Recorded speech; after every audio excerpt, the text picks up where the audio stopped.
Welcome to the Spreadex market update for the 10th of February. As Europe froze this week, Greece felt the heat as the latest instalment of austerity measures took place. After days of talks, news was released Thursday afternoon that Greek political leaders had finally reached an agreement on further austerity measures needed for the country to receive its next bailout and hopefully avert default in March. This news was released just prior to the Eurozone ministers' meeting in Brussels and caused the Stoxx Europe 600 index to rally Thursday afternoon and close on the upside by 0.2%.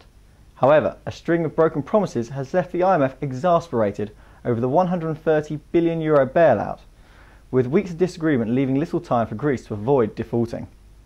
As such, the Eurozone finance ministers have demanded more steps and a parliamentary seal of approval before providing the latest aid to Greece. The problems for Greece heightened as union strikes took place on Tuesday against the latest raft of cuts being undertaken by the government. These cuts focus primarily on the public sector, with the IMF pressing for a reduction in the minimum wage among others.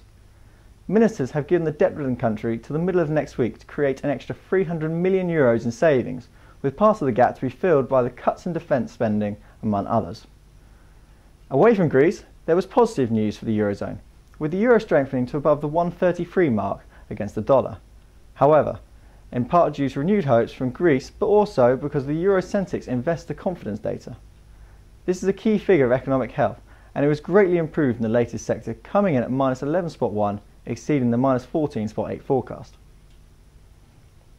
With the focus on Greece, other European countries were quiet, with the main news the Bank of England's decision to add £50 billion of quantitative easing aimed at driving demand with the economy after what was the second worst January in the retail sector's history.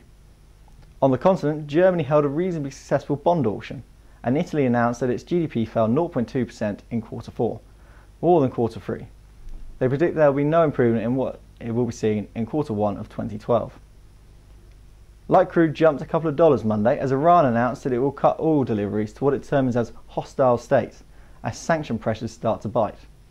In Asia, China pledged to support first-time buyers and create an astonishing 45 million new jobs, whilst Japan added that despite a strong yen, consumer confidence was stronger than expected.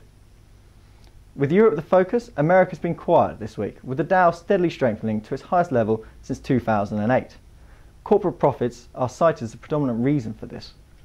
Unemployment claims have also continued to drop down, now at a level of 359,000. However, most of the attention was on Bernanke's testimony on Tuesday, where in brief he stated 4 key points. These being that a substantial European crisis will hurt the US and that the US fiscal path is unsustainable and needs to be redressed. He also stated that the market understates the weakness of the jobless labour market, and finally that the expiration of Bush tax cuts would cut growth. The focus of equity reports was on the merger of Xstrata and Glencore, with Xstrata shareholders being warned off opposing the deal as they have no realistic alternative. Xstrata's earnings came in just light of expectation, and if the deal does fall through, Xstrata will be left with some options, such as a share buyback scheme or a sale of assets, but to name a couple. Aside from this merger, BP revealed quarter 4 pre-tax profits of $11.2 billion, with raised dividends as momentum returns to the company following the Gulf of Mexico disaster. Randgold Resources announced record profits, and International Power recorded earnings up 8%. However, one of the major FTSE 100 miners, BHP Billiton, announced a fall in earnings as they missed targets. In America, UBS reported a larger than expected 76% drop in net profits for the 4th quarter, prompting a gloomy outlook for 2012. Their new chief executive, Sergio Ermotti, slashed bonuses in the investment banking division by 60% in order to convey the message that employers were to shoulder at least part of the blame instead of passing the entirety onto shareholders. Now for the upcoming week. CPI and RPI are released Tuesday morning, followed by the German economic sentiment. In the afternoon, US retail sales data is due out at 1:30 p.m.